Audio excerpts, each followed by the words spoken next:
Hello, and welcome to day 48 of 100 Days of Tonalism. This is your painter in residence, M. Francis McCarthy, and the study I've done today is Sunset Landscape by John Francis Murphy. John Francis Murphy is definitely one of my favorite tonalist painters and one of the greatest painters ever of the landscape in my view. And also I would like to say that the study we're doing today has been one of my favorite paintings for quite a while, so it was quite exciting to get a chance to do my interpretation of it. I've got some biographical information about John Francis Murphy for you, and it's from the site questroyalfineart.com, and I'll put a link on the blog to this site. John Francis Murphy, 1853 to 1921.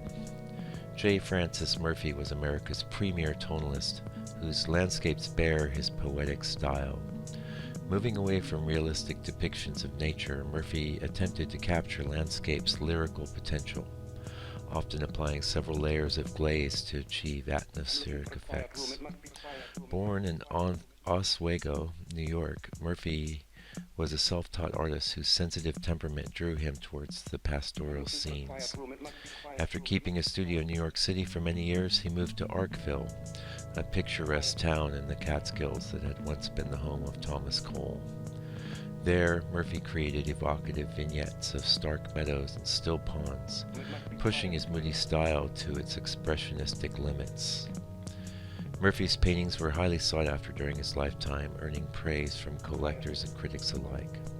He exhibited at all the leading venues, including the Brooklyn Art Association, the Boston Art Club, and the Pennsylvania Academy of the Fine Arts. He also received prizes from the National Academy of Design, the Society of American Artists, and the World's Fairs of 1893 and 1901, 1902, 1904, and 1915. Today his work is featured in the Metropolitan Museum of Art, the National Gallery of Art, the Smithsonian American Art Museum, and the Museum of Fine Arts in Boston. So you can see he's in very good company, and he's among the very best landscape painters that ever was. And you know, not difficult to find information about John Francis Murphy. He's right up there. Well, maybe not as well known as George Inness, but certainly very well regarded. Anyway, that's given you some good biographical information about John Francis Murphy, also known as J. Francis Murphy. This video is going to be a little longer than usual. There was quite a lot of work that went into this particular study, and probably because it's been so influential to me. There's quite a lot of different things going on with it. You'll see is one of the most interesting things is this violet, yellow, red sort of color triune with the greens of the grass. It's very effective, and I would love to be able to use yellow this freely in my work. Usually with me it's more of a spot here or there, but here he's taken the whole sky and basically made it yellow with these sort of violet gray clouds, and it's a very effective painting. I guess I could talk a little bit about what we've been embarking on in the blog. You'll see that I've started to discuss my process in my paintings, which deviates, of course, a bit from these tonalist studies in that these were all based on paintings that were already, done by artists, whereas in my own work I have my own process.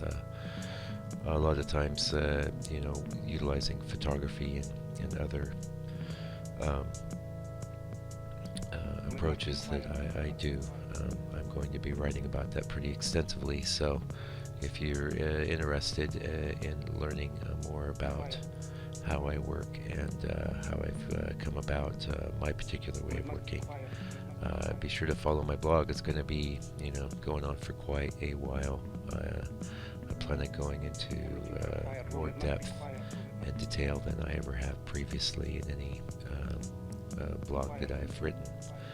Anyway, I can see we're getting close to the end here. Thanks for joining us for day 48.